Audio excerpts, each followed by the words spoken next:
그 마게도냐의 그 빌립보 성에 이르게 된 이 바울은 안식일에 성 밖에 있는 그 강가, 이 부녀들이 모여서 또 빨래를 하는 빨래터 같은 이 강가에 나가서 기도할 곳이 있는가 이제 찾아보다가 여인들이 모여 있는 것을 보고서 그 여인들에게 복음을 증거했습니다. 그때 그 주께서 마음을 열어서 예수님을 영접하게 한 여인은 이 루디아라고 하는 한 여인이었고요. 이로 인해서 그 여인을 통해서 온 가족이 세례를 받고 또 바울과 일행들을 강권해서 자신의 집에 머물게 하게 했고, 그 과정에서 예배가 시작이 되는데 그 교회가 빌립보 교회요, 유럽 최초의 교회가 되었습니다. 그리고 그 이후에 바울의 이 선교 사역을 전폭적으로 응원하고 기도하고 또 물실양면으로 후원했던 이 교회가 바로 빌립보 교회입니다. 오늘 본문은 빌립보에서 귀신 들린 여종에게서 귀신을 쫓아낸 일로 인해서 감옥에 갇히게 된 내용인데요. 점을 치는 한 여자가 바울과 일행이 기도하는 곳으로 이제 갈 때 계속 따라오면서 이 사람들은 지극히 높으신 하나님의 종들인데 구원의 길을 너희에게 전하는 자들이다라고 하면서 큰 소리로 계속 선포를 하는 거예요. 근데 이게 한두 번도 아니고 그 며칠을 계속 그렇게 하니까 이제 바울이 괴롭고 짜증이 나서 예수 그리스도 이름으로 그 귀신을 명하여 쫓아 내보낸 것이죠. 그런데 우리가 이 본문을 곰곰이 생각하면서 읽어보면은 그 점치는 여인이 한 말이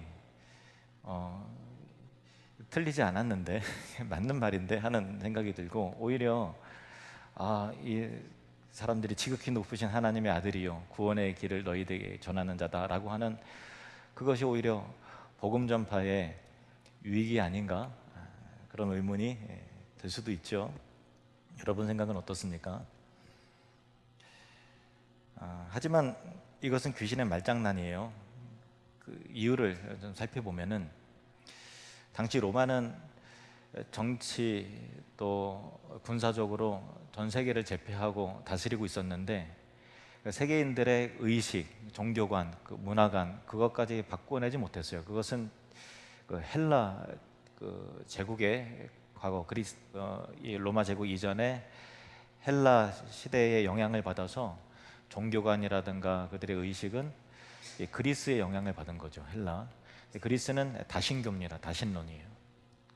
그래서 그들의 구원관도 우리가 생각하는 구원과 다르고, 또 그들이 말하는 하나님도 우리가 생각하는 하나님이 아닌 거죠.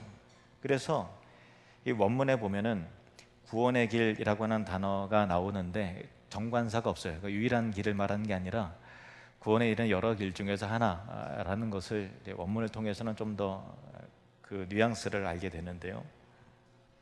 성경에서 말하는 구원은 유일한 구원이요, 오직 예수 그리스도를 믿음으로 말미암는 구원이요, 오직 십자가의 죄 사함을 받아서 우리가 용서함을 받고 하나님의 자녀가 되는 유일한 길, 예수 그리스도 한 분을 말하는 것이죠. 그런데 이 점치는 여자의 말은 구원의 길을 말하고 있고 하나님을 말하고 있지만, 하나님도 여러 신들 중에서 하나, 또 구원의 길도 여러 길 중에서 하나를 말하고 있기 때문에 성경적 구원이 아니라 교묘하게 다른 구원을 말하는 것입니다. 그리고 이 여자가 복음의 초점이 예수 그리스도 십자가 중심의 복음으로 선포가 되어야 되는데, 이 사람들은 지극히 높은 하나님의 종들이다 라고 말하면서 교묘히 예수 그리스도께로 모아질 시선을 바울에게로 자꾸만 향하게 하는 거죠. 이 사람들이 그렇게 대단한 사람들인가 하는 의식이 들도록 그렇게 하는 거예요. 그러니까 바울 입장에서는 괴롭고 짜증이 나는 것이죠. 그러니까 바울이 전하는 예수님의 복음, 십자가 복음을 맞는 말 같이 하면서 교묘하게 이제 혼잡게 하는 일을 지금 이 여자가 하고 있는 것입니다. 오늘날 이단들도 이와 별반 다르지 않습니다. 하나님을 믿어야 한다고 말하지만 계속해서 이야기를 들어보면 다른 하나님을 말하고 있고, 예수님 외에 다른 구원의 길은 없다고 말하지만 계속해서 말하는 것을 듣고 맨 마지막에 끝까지 쫓아가다 보면은 2000년 전에 그 예수님이 아니라 새로 오신 그 예수님을 믿어야 된다고 다른 예수를 말하고 있고, 성경을 성경대로 풀어야 된다고 말하지만 그러나 성경을 엉뚱한 방식으로 해석을 해서 성경으로 말하지만 성경이 가르치는 것과 전혀 다른 이상한 방식으로 하기 때문에 많은 사람들이 한 번도 기성교회에서는 듣지 못했던 깊이 있는 말씀을 전한다 하고 해서 이렇게 미혹돼서 엉뚱한 길로 가는 것을 많이 보게 되는 거예요. 그래서 신천지나 또 하나님의 교회나 또 여호와의 증인이나 등등 이단에 빠진 사람들도 한때 다 교회 열심을 냈던 성도들이고 집사님이었고 또 권사님들이고 했던 사람들인데, 거짓의 영에 미혹을 받아서 다른 복음에 빠지게 되는 것이죠. 그래서 다른 예수, 다른 하나님, 다른 구원을 붙들게 된 것입니다. 이 이상한 일들이 실제로 일어나는데, 갈라디아서 1장 6절에서 7절 말씀을 보시면 그리스도의 은혜로 너희를 부르신 이를 이같이 속히 떠나 다른 복음을 따르는 것을 내가 이상하게 여기노라. 다른 복음은 없나니 다만 어떤 사람들이 너희를 교란하게 하여, 교묘하게 혼란스럽게 해서 그리스도의 복음을 변하게 하려 함이라.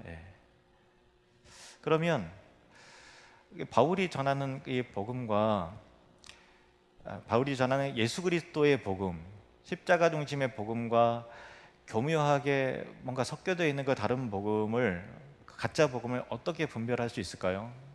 아까 우리 본문 가운데 살펴보았듯이 이 여자가 하는 말이 얼핏 들어보면 맞는 말인데, 지극히 높으신 하나님의 구원을 이 사람들이 전한다라고 했을 때 맞는 말인 것 같은데 라고 하는, 참 표면적으로 볼 때는 분별하기 어려운 그런 내용들을 우리가 어떻게 분별할 수 있을까라고 하는 부분입니다.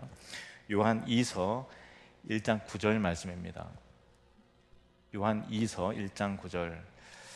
지나쳐 그리스도의 교훈 안에 거하지 아니하는 자는 다 하나님을 모시지 못하되 교훈 안에 거하는 그 사람은 아버지와 아들을 모시느니라. 아멘. 이 교훈이라는 말은 디다케라는 그 원어인데요, 헬라 원어인데 교훈으로도 번역이 되고 가르침으로도 번역이 되고 교리로도 번역이 되는 말이에요. 그러니까 예수님을 믿는다, 내가 하나님을 믿는다라고 하는 것은 결국은 그리스도의 가르침, 그리스도의 가르침이 담긴 그 교리 안에 거해야만 하나님과 그 아들 예수님을 모시는 것이지, 그 교리를 따르지 않으면, 그리스도의 가르침을 따르지 않으면 내가 아무리 하나님을 믿는다고 하고 예수님을 내가 열심히 믿는다고 하더라도 결국 그 내용은 다른 하나님, 다른 예수님, 그래서 성경이 말하는 하나님과 전혀 상관없는 이상한 종교로 흘러갈 수 있게 된다는 거예요. 그래서 바른 교리 안에 거하는 것이 굉장히 중요합니다. 감사하게도 우리 교회는 바른 신학적 교리 위에 서 있는 교회고, 또 우리 다음 세대를 맡고 있는 두 분의 강도사님도 또 바른 교리 안에서 말씀을 전하고 또 바른 교리를 가르치는 신실한 교역자 분들이에요. 참 감사한 일이죠. 그리고 여러분이 우리 교회에 등록교인이 된다는 것은 그리스도 중심의 복음과 교리에 대한 신뢰관계를 맺는 거예요.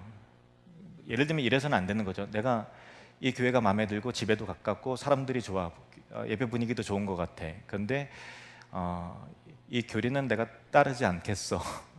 그건 나한테 안 맞아 라고 한다면 우리 교회 등록교인이 되어서는 안 되는 거예요. 내가 이 교회의 일원이 되고 세례를 받고 교인이 된다는 것은 내가 이 교회의 신학적 방향과 교리와 같은 방향을 신뢰하면서 가겠다라고 하는 신뢰이고 약속이고, 또 목회자는 마땅히 이 바른 교리 위에서, 바른 교리를 가르치고 그 교리 위에서 설교를 해야 되는 것이 마땅한 것이죠. 그래서 워낙 이상한 데가 많아서 드리는 말씀인데요, 다른 단체나 다른 데서 그 모임에서 성경을 가르쳐 준다고 하고 같이 공부하자고 한다고 하면 가능한 안 하는 것이 좋지만, 꼭 해야 된다고 하면 성도는 교회에 꼭 보고를 해야 돼요.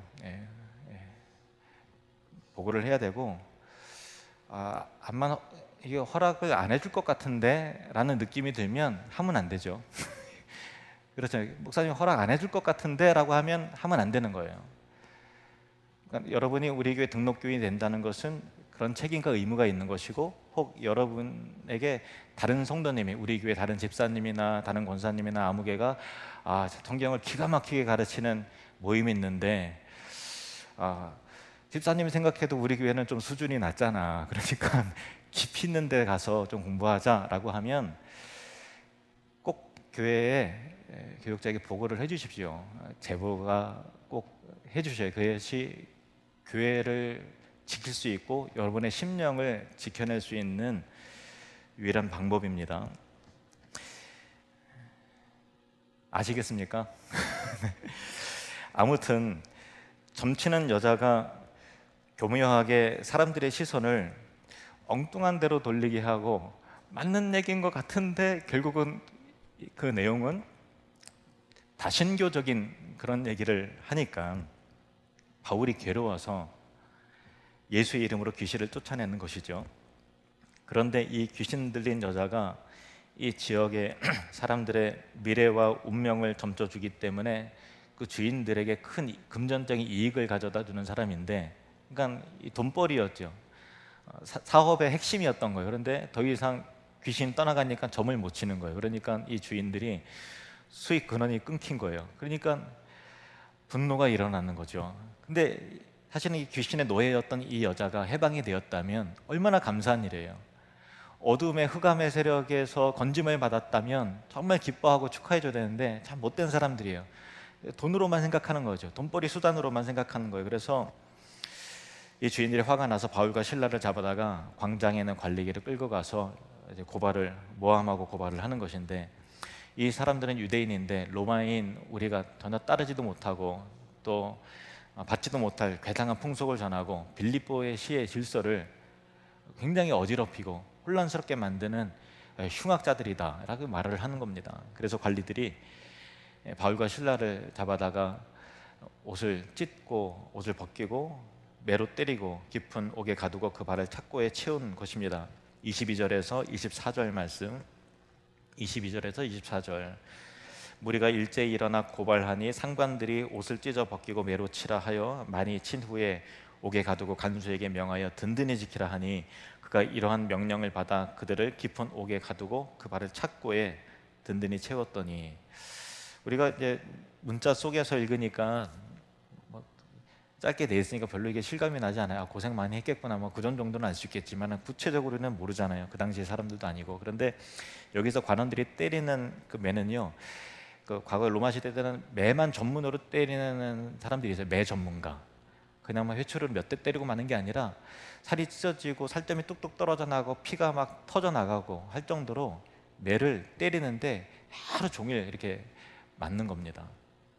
그러니까 참 온몸이 만신창이가 되는 거죠. 그리고 손발에 착고가 채워지고 감옥에 던져지는데, 본문에 보면은 깊은 옥에 가뒀다라고 돼 있는데, 이게 깊은 옥이라고 하는 것은 옥의 종류를 말하는 거예요. 로마 시대 때는 세 종류의 옥이 있었는데, 첫 번째로는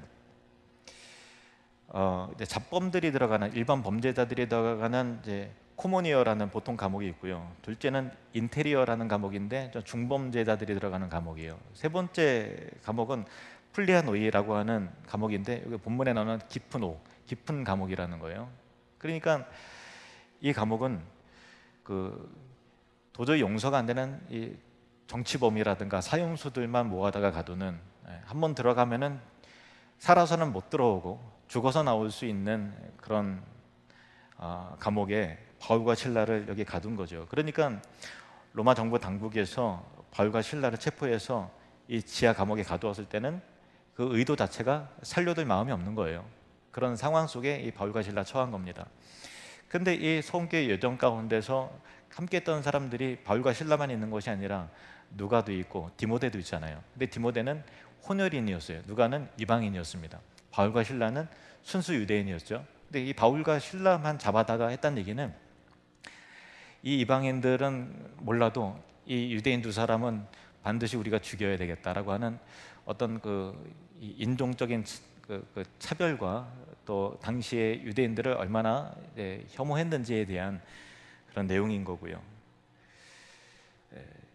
이런 상황인 거예요. 바울이 나중에 선교 여정 속에서 겪은 고난의 일들을, 과정들을 수레하면서 이제 밝히는 내용이 나오는데, 고린도후서 1장 8절에서 9절 말씀을 보시면, 형제들아, 우리가 아시아에서 당한 환난을 너희가 모르기를 원하지 아니하노니 힘에 겹도록 심한 고난을 당하여 살 소망까지 끊어지고 우리는 우리 자신이 사형 선고를 받은 줄 알았으니 이는 우리로 자기를 의지하지 말고 오직 죽은 자를 다시 살리시는 하나님만 의지하게 하심이라. 바울이 살 소망이 끊어지고 이제 죽었구나, 사형 선고를 받은 것 같은 선교 여정 가운데 이와 같이 된 것이 여러 번이라는 거예요. 여러 번인데 이 빌립보 감옥에서도 그와 같은 상황인 거예요. 살 소망이 없고 사형 선고를 받은 거예요. 깜깜한 상황인 거죠. 이건 정말 답답한 상황이 아닐 수 없습니다.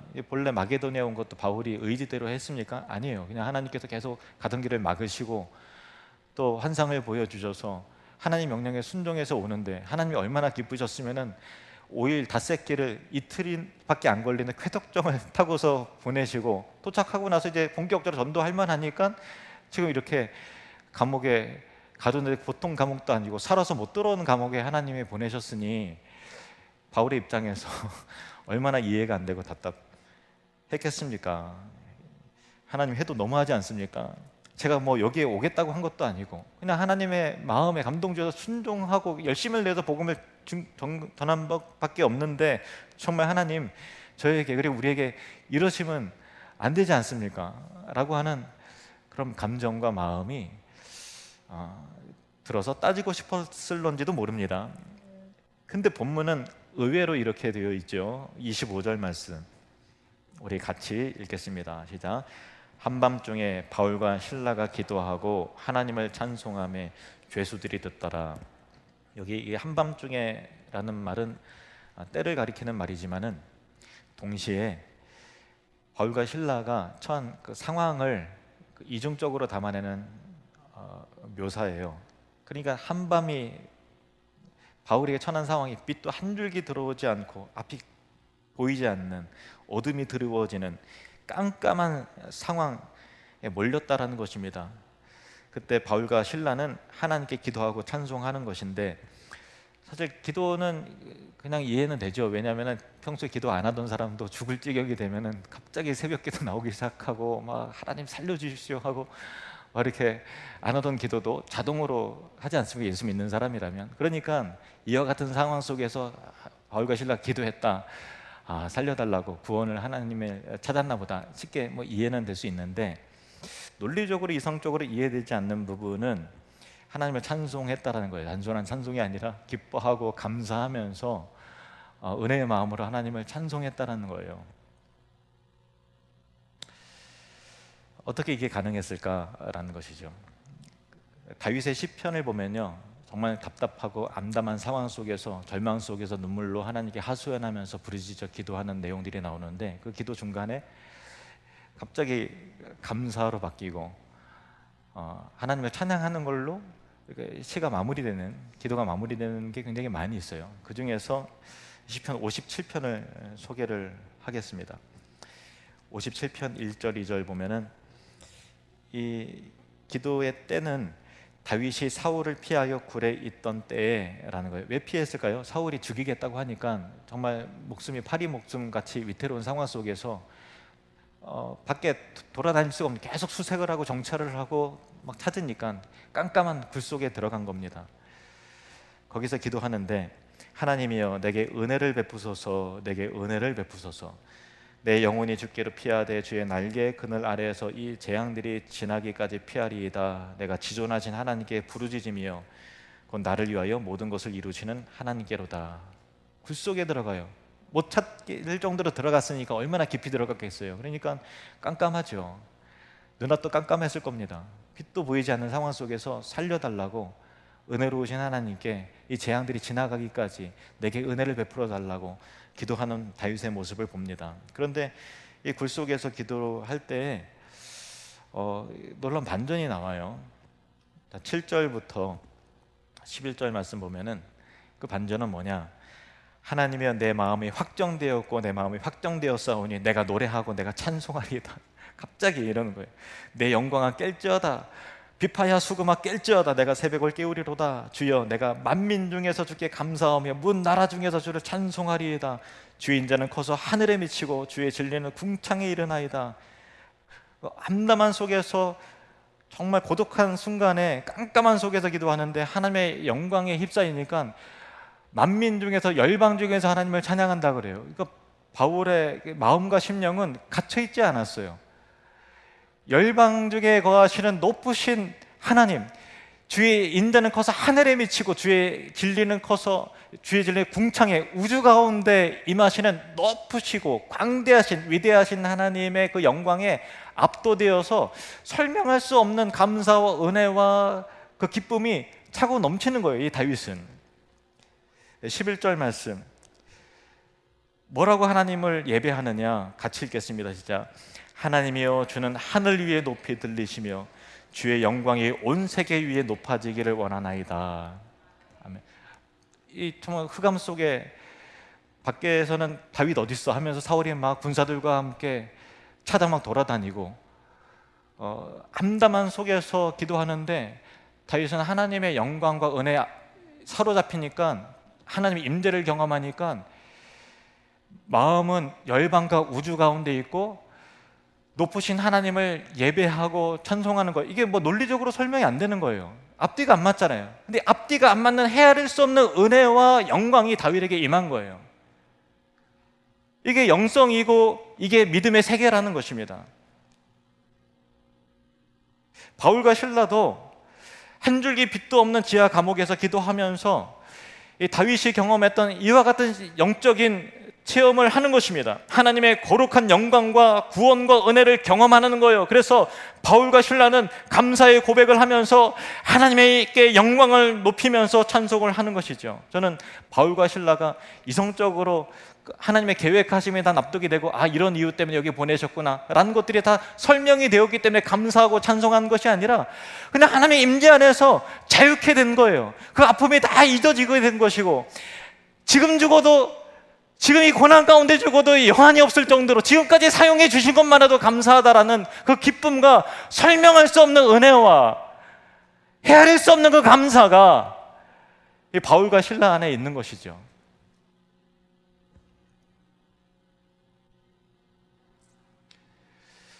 이것이 이 시대에 우리가 회복해야 될 감사의 영성이 아닐까 그렇게 생각을 합니다. 감사할 때 감사한 것들을 우리 찾잖아요. 물론 찾아야 돼요. 제가 목회 편지 10가지 감사 제목을 썼는데 이게 찾아서 감사해야 돼요. 그런데 찾아지지 않아도 감사할 수 있어요. 생각나지 않아도 감사할 수 있어요.